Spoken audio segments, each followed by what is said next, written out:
Assalamualaikum warahmatullahi wabarakatuh. Bakit ipinagdiriwang ng mga Muslim ang Eid al-Adha?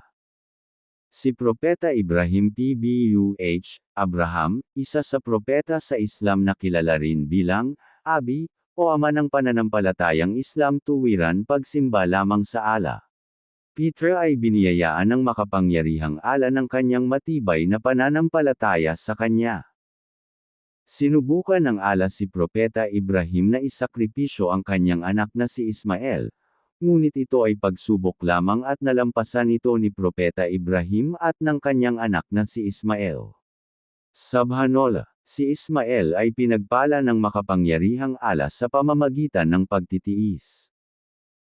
Pagpalain nawa ng Allah ang lahat ng Muslim ng matibay na pananampalataya tulad ng ating Propeta Ibrahim, pagtitiis ni Ismael alayhi salam, at naway gawing matatag tayo ng Allah sa kanyang relihiyong Islam hanggang sa tayo ay mamatay.